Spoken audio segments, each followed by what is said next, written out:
Bismillahirrahmanirrahim. Assalamualaikum warahmatullahi wabarakatuh. Maha suci Allah, segala puji dan syukur kita panjatkan kehadirat Allah. Semoga kita selalu dalam bimbingan rahmat dan ridha Allah subhanahu wa ta'ala. Subhanallah walhamdulillah astagfirullah wa Allah. Kembali bersama kami dari tim Raja Wali Nusantara. Kali ini kita akan membahas terkait dengan harta amanah.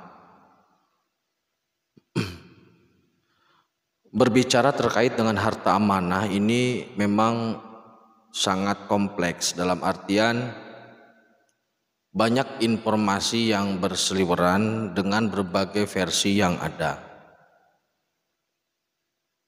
Dalam beberapa video sebelumnya sebenarnya saya sudah membahas sedikit terkait dengan harta amanah Nusantara.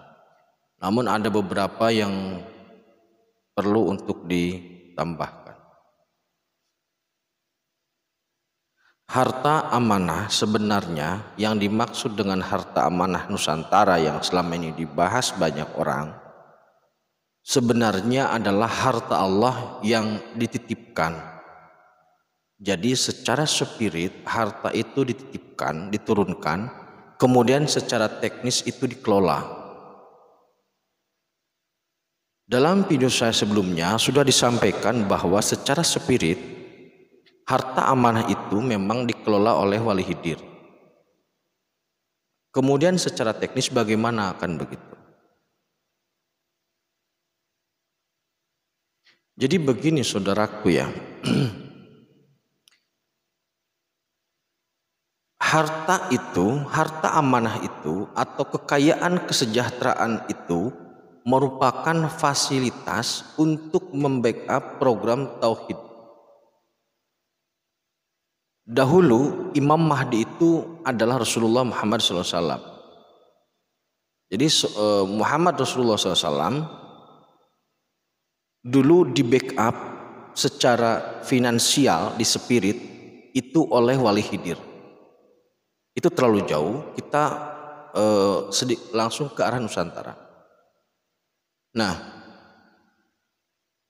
harta amanah Nusantara secara pengelolaannya atau teknisnya itu amanahnya itu amanah untuk mengelola harta Allah di bumi itu jatuhnya pengelolaannya di Nusantara.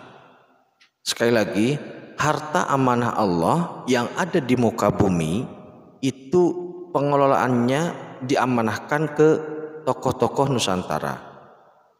Jadi secara spirit dikelola Wali Khidir sampai tahun sekian 2000 sekian belas, tetapi secara teknis itu dikelola oleh para tokoh Nusantara di secara teknisnya.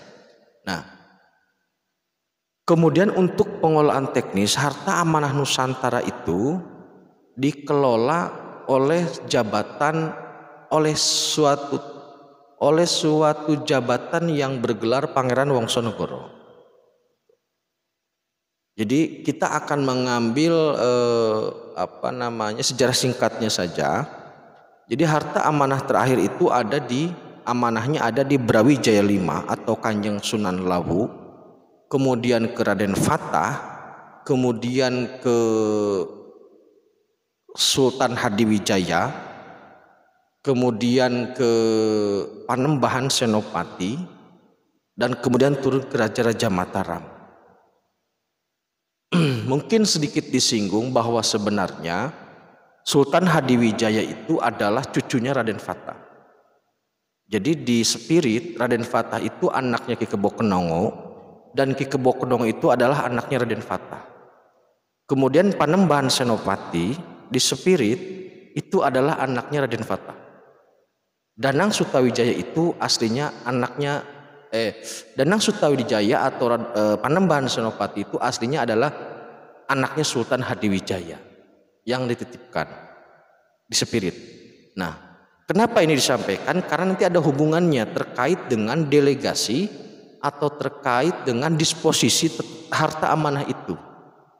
Jadi harta amanah itu dari Brawijaya ke anaknya Raden Fatah, dari Raden Fatah ke cucunya Kanjeng Sultan Hadiwijaya, dari Kanjeng Sultan Hadiwijaya ke anaknya yaitu Panembahan Senopati, karena Pangeran Benawa nggak kuat. Dari Panembahan Senopati kemudian turun ke Mataram. Nah, harta amanah ini adanya memang di Nusantara. Kemudian harta amanah ini menjadi semacam balance sheet keuangan dunia. Sekali lagi, harta amanah ini menjadi harta yang Allah turunkan yang ada di Nusantara ini menjadi balance sheet atau menjadi keseimbangan untuk mencetak keuangan dunia. Nah, itu realnya dalam bentuk emas dan berlian. Kalau berlian di Inggris, makanya pound sterling lebih tinggi. Sedangkan emas itu adanya di US. Nah, keberadaan emas dan berlian sebagai aset amanah Nusantara ini diusung atau dikelola oleh Trah Mataram.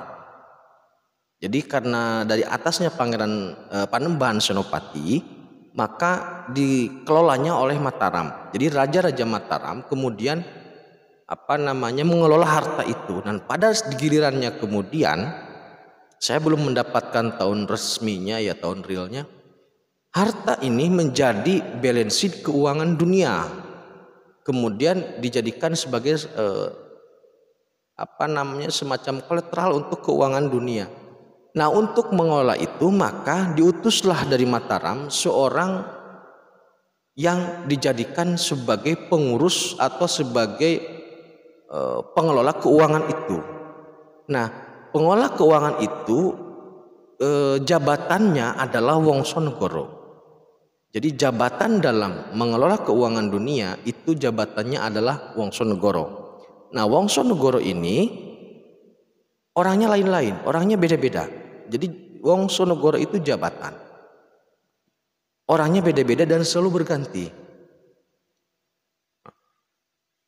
Maka jadi yang harus kita pahami bersama adalah aset Nusantara ini saat ini benar adanya di Bank Dunia, benar adanya di The Fed, tapi The Fed swasta. Kemudian banyak isu terkait pencairan harta amanah-amanah itu apakah bisa? Jawabannya tidak akan bisa. Kenapa tidak akan bisa? Apakah ada yang bisa? Jawabannya ada yang bisa. Jadi tidak akan bisa selama yang berhak belum melakukannya. Nah, harta amanah ini saat ini sudah mencapai angka yang luar biasa. Jadi di perbankan internasional, di banyak rekening dunia, harta amanah yang dikelola Wongsonegoro itu sangat besar. Harta Mataram ini, harta Nusantara ini digunakan oleh seluruh negara memang untuk keuangan dunia, bukan hanya untuk Nusantara. Tetapi karena bersumber dari Nusantara, maka Nusantara mendapatkan jatah yang lebih besar atau mendapatkan semacam reward yang lebih. Nah, rewardnya itu sekarang sudah sangat besar.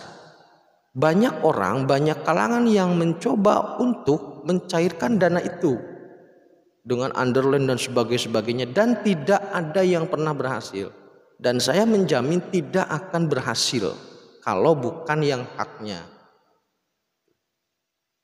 Nah, kemudian apakah itu bisa berhasil? Saya pastikan pasti bisa, tapi dalam posisi waktu yang tepat oleh orang yang tepat. Bagaimana kemudian itu terjadi? Kita akan bahas di video berikutnya. Supaya lebih jelas ya, kita akan bahas di video berikutnya. Terima kasih. Tetap tingkatkan iman dan amal soleh. Akhirul kalam. Assalamualaikum warahmatullahi wabarakatuh.